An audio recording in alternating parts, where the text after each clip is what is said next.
Yo, man, like, look. I really don't want to seem like that couch potato that tells professionals how to do their jobs. I really don't want to seem like that. And what I'm saying is, I think that it's not the coaches. I think there are guys with computers in their heads showing them all kinds of numbers and drawing conclusions that they aren't really getting, and then trying to tell these coaches that they have to abide by this because there's numbers to show it. You can't argue with numbers. Bull. I argue with numbers all the time. Because people get the meanings wrong, not the numbers. Great, they're great at counting. I want to know the stuff they're counting. I just don't draw the same conclusions that they do. There could be 100 different reasons why a guy is getting 5 extra expected goals this season based on all his shots, why he got that. You know what I mean? Or 20 even. There could be a great reason, and it might not have anything to do with him. So that's great to know. I want to know that information. But I'm not going to change my defense style or my offense style to suit that. I'm telling you, right? I'm looking for it in a way that's kind of like that old, I think it's a World War II story, okay? It's probably not a good analogy because it's probably not really direct, but it was like fighter planes, right? They were trying to figure out where to place more armor so that they could protect more guys, right? And what they would do at first is when the planes would come back all shot up, right? They would put more armor where they're taking hits, right? They're putting more armor where they're taking hits to try and beef it up so that, there's not so much damage done when it comes back.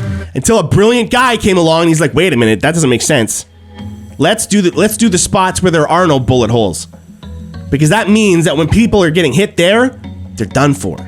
The whole thing is toast. You know what I mean? So let's beef up those areas. That's why we're not seeing the bullet holes, because they don't come back. The planes that get shot here with no bullet holes and here with no bullet holes. This plane is fine because he didn't get hit there. You see what I'm saying? So I try to look at team strategy like that. I want to know the trends, not to become the trend, but I want to know the trends so I can start formulating the thing that's going to beat that trend. You see? That's how cup-winning teams, championship-winning teams, that's how they get ahead. That's how they lead the way. You have to see the trends, and the more information you get on how other teams are playing and how other teams are having success, great. Because what you're going to do is you're going to take that and you're going to formulate the plot that smashes that, right? You're not going to be the 68% that shoots from the right side under these conditions. You know what I mean? You're not going to be that. You're going to be the guy that blocks the person shooting 68% of the time from the right side, and because you knew that was coming. You knew it was coming based on the trends. That's how you use analytics, and it's a brilliant thing. But they're not doing it right. Instead, they go, look, this is where people are succeeding. This is how it's done right here. You need to be getting, they specifically might not be saying, but they're showing the coaches this stuff, and then the coaches go, okay, well then we need to do this. We need to start shooting from this side. We need to start, making this amount of plays or this amount of passes before we try and shoot. Of course they do. Because what are you going to do with that information? What I said? Apparently not. So then all you do is get a loop of everyone just repeating themselves over and over and over again until everybody's playing the same style. And it'll change. You watch. It'll change within a few years. Somebody's going to figure it out. You know what I mean? Someone's going to figure it out. It won't be me because I don't have access to all the stuff they got access to. That's the thing. I can't do what they do, but it's not because I'm dumb. I don't have access to any of that stuff, and I didn't earn it. I didn't earn access to any of that stuff. So there's a respect factor that goes along with it too, right? Whatever I want to say, Keefe is still Keefe. He's the man. He's the man they trust. I got to respect that. That guy earned his place in life to coach the Toronto Maple Leafs. Dubas, doing GM stuff I don't always agree with. But at the same time, he's earned the right to be there, man. That's respect. I got respect for that. So, I've got my opinions, but unless I have all the information, I can't even say I would believe my opinion. I'm just doing what you guys do. I'm looking at what's going on from the TV. That's all I get. Some replays. That's it. So, you gotta ask who's coming, who's among the highest slot chances allowed, because I guarantee Team Canada or teams like Carolina and Colorado are lower, and Leafs are way up to. I forget what we were talking about there. My bad. I got excited to see Matthews sticking up for himself the way he did.